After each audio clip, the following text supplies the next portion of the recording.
Not at all. Actually, I was counting on you visiting me tonight. How strange, this painting. Beautiful, melancholic, yet with a haunting dignity. Indeed. A long time ago, a friend asked me to paint this for him. But I kept it in the end.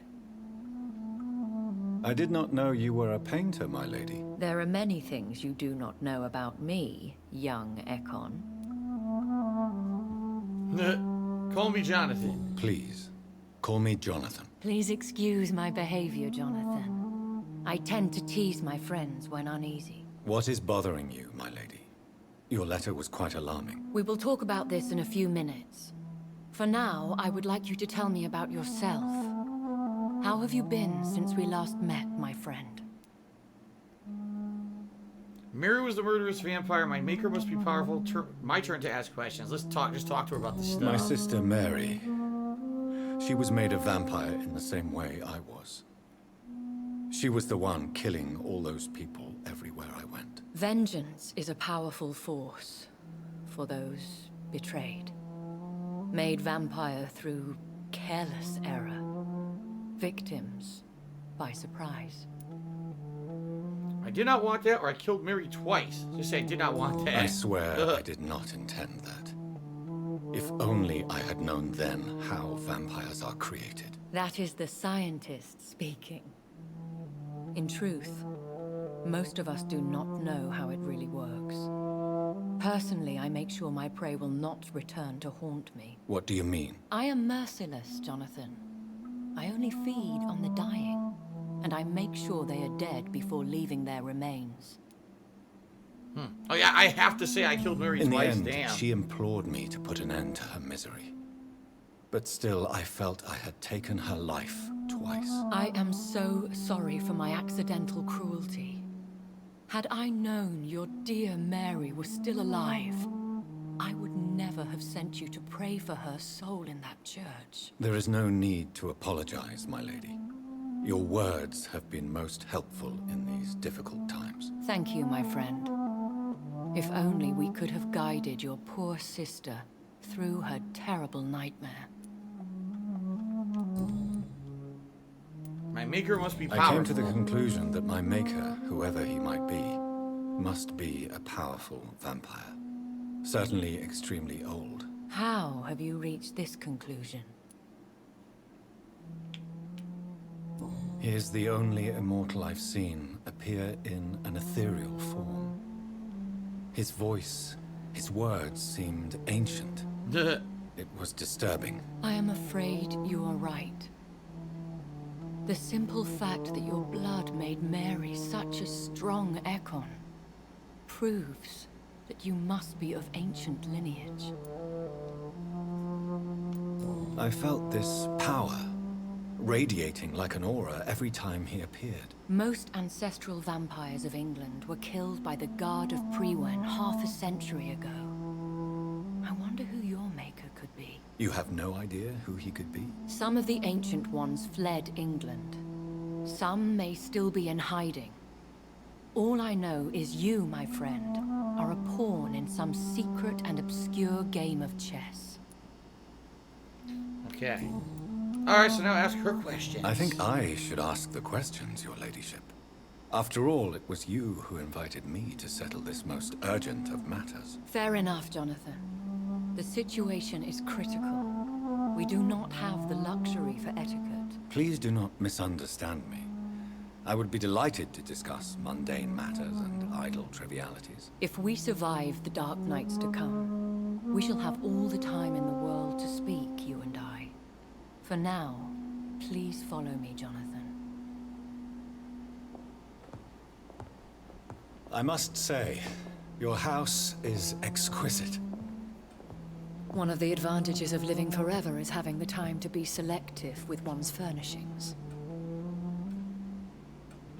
I took the liberty of having tea served. You can still drink tea. Can't keep it down, but I do so enjoy the aroma. Huh. Let us toast to make-believe. And of course, to your health, Jonathan. So they could drink tea, but it makes them like they can't actually swallow it and keep it down. Only blood, apparently.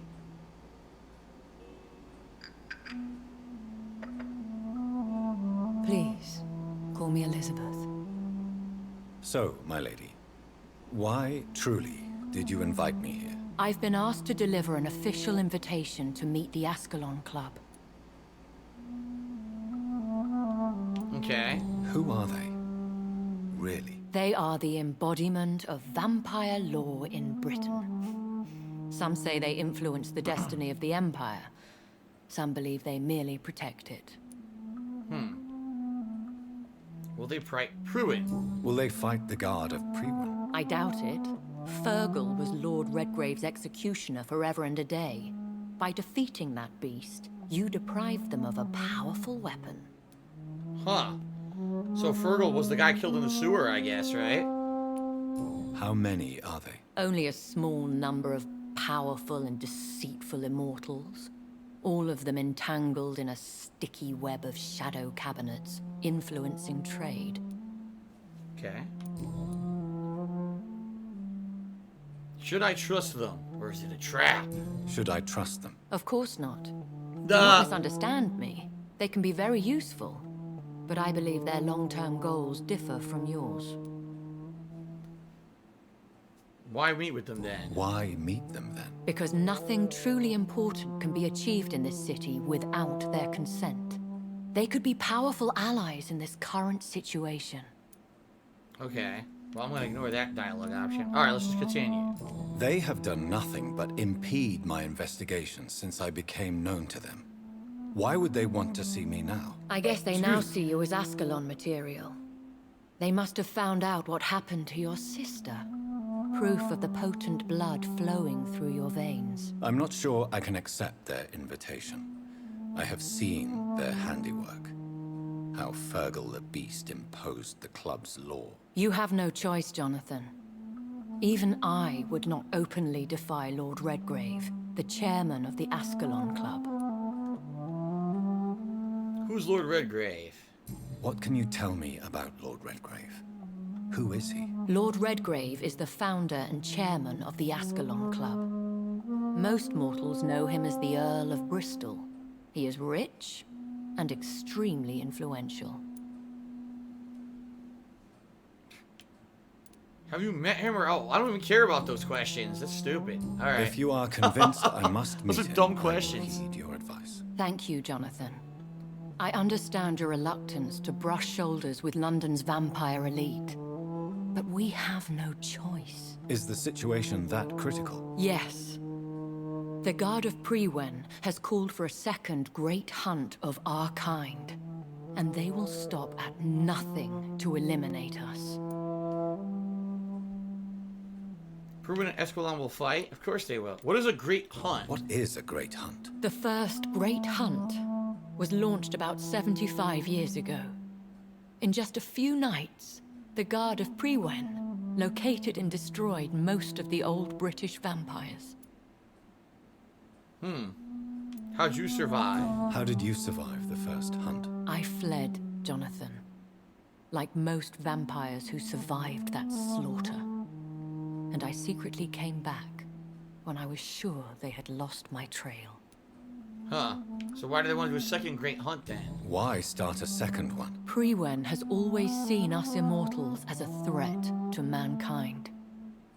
My guess is they suspect one or more of us is the cause of the epidemic. Well, that would make sense then. They want to stop the epidemic, make sure it doesn't keep spreading. You should flee then. Leave London, the country even. I have seen the Guard in action. They are merciless. Your concern warms my heart, Jonathan. But fear not. If the situation gets too dangerous, I shall retreat to my secret Scottish manor. I could hide you in my luggage, if you wish. Thank you for the offer. I shall keep it in mind, but I have much to do here. There is a question I must ask you. Could Lord Redgrave be my maker? I doubt it. If Lord Redgrave had made you his progeny, he would not have seemed so surprised when you demonstrated the strength of your lineage. Okay. One day soon, I will have to find the answer to this mystery. And I shall help you in your research, I promise. For now, you must go to the Ascalon Club and play their game Will I see you again at the Pembroke Hospital? No. You will find me here if you need me. I shall conduct inquiries alone, and we can then share our discoveries. Kate cheered. I said, can you explain this plot so far? I'm kind of lost. It's actually very simple. There is an outbreak of the Spanish flu in London, and this guy's a doctor who's coming back from a war to figure out, well, he was going to help figure out what was going on. However, he gets attacked by a vampire, okay, and left for dead. So his sister comes looking for him, wondering what the hell happened. He's vanished, finds his body in a pile of dead bodies infected with the Spanish flu. You know, they all died. She's like, oh no, he died to the flu. To her surprise, he gets up. He's turned into a vampire, and he's bloodthirsty. He can't even tell it's his sister. He bites her and infects her, right? He thinks she's dead.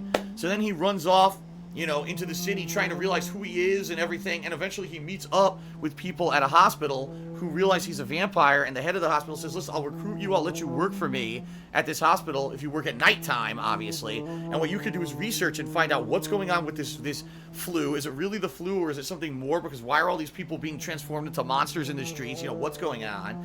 And also, who the hell was it that turned him into a vampire and caused all this problem, right? Now, in the course of the story, what's happened is he's discovered things. He's realized that there's an Order of Pruin, who are vampire hunters. There's this Ascalon Club, who are vampires behind the scenes, who seem to be like the elitist of the vampires in the city. There's these Skulls, who are like half vampires that are deformed. They're not full vampires, and real vampires don't like them, but neither do the hunters. Like, they're just kind of like the outcasts of the whole system. He apparently has talked to his maker twice and has no idea who the guy is because he just shows up in this ethereal form. In the meantime, someone was running around slaughtering people in the city, and he was trying to figure out who it was. He finds out it's his sister and basically had to fight and kill her. In addition, he's finding other people are also being turned into vampires, like that Sean, right? They all have their different agendas and everything. So basically, there's a whole underworld of vampires in London, and they somehow are tying into the sickness. He's trying to figure out, is it tied to the Spanish flu or not? What's the connection? And now he's being pulled, it seems like, into this whole cultural world of vampires as the Ascalon Club has summoned him. So there you go. There's the big summary. 0036 asks, it's not 00, double X36 asks, did 100 choose, are you enjoying the story so far? To some extent, yes. It seems like if I focus just on the story parts, yes. Just the part when you have to do so much dialogue to unlock like a side quest or whatever, that's when it kind of sucks. But I am enjoying the general story so far. Alright, there you go.